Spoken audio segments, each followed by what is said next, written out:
క్యూనై న్యూస్కు స్వాగతం. వేల్పూర్ మండల కేంద్రంలోని వేల్పూర్ గ్రామంలో నిన్న ఒకే రోజు ఒకే రాత్రిలో 4 ఇళ్లలో తాళాలు వేసి ఉన్న ఒంటరి ఇళ్లను టార్గెట్ చేసుకుని తాళాలు వేసి ఉన్న తాళాలు పగలగొట్టి దొంగతనాలకు పాల్పడుతున్న దొంగల ముఠా. ఎస్సీ వార్డులో నివసిస్తున్న సుబ్రియాల శారద అనే మహిళ ఇంట్లో తాళం పగలగొట్టి బీరువా తాళం పగలగొట్టి 10,000 రూపాయల నగదు, 3 గ్రాముల బంగారం, 20 తులాల వెండి కడియాలు దొంగలించారు. అలాగే అల్లూరి చిన్న రాజేశ్వర్ ఇంట్లో ఉన్న కిరాణా షాప్లో రాజు కిరాణా షాప్లో సుమారు 4,000 రూపాయల చిల్లర డబ్బులు దొంగలించారు. అలాగే ముదిరాజ్ గౌరాయి నర్సయ్య ఇంట్లో ఇంటి తాళం పగలగొట్టి బీరువా వస్తువులు బీభత్సం సృష్టించారు. అలాగే బద్దం గంగారెడ్డి పాత ఇంటిలో కూలి పని చేసుకునే వాళ్ళ తాళం పగలగొట్టి బీభత్సం సృష్టించిన దొంగలు.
మా తమ్ముడు ఇంట్లో వండుకున్నా కమ్మలు తీసుకుపోయినారు 3 బస్సుల కమ్మలు 5,000 రూపాయలు కడీలు తీసుకుపోయినారు.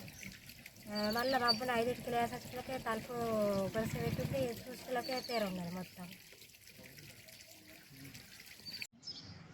ఇట్లా మా ఆడిబిడ్డే భర్త చనిపోయిందని రానపేట పోయినాం.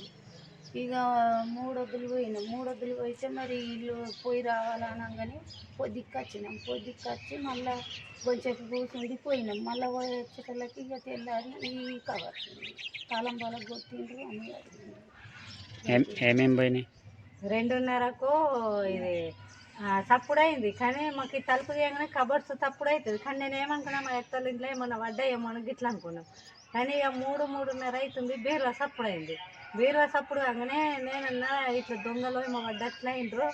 మరి సప్పుడు అవుతుందంటే ఈ మనిషి ఏమన్నాడు, కాదు ఎలకలు అన్నది అడిగిండు. నేను ఫోన్ చేసుకుంటూనే ఉన్నాం. ఇక మా ఫోన్ సప్పుడుని అడుగు లైట్ వేసినాం కదా ఆకిట్ల లైట్ గప్పుడే పోయినట్లేండు. మా బావ కావచ్చు అని మేము అంటున్నాం. కుక్కలు నొరుగుతున్నాయి.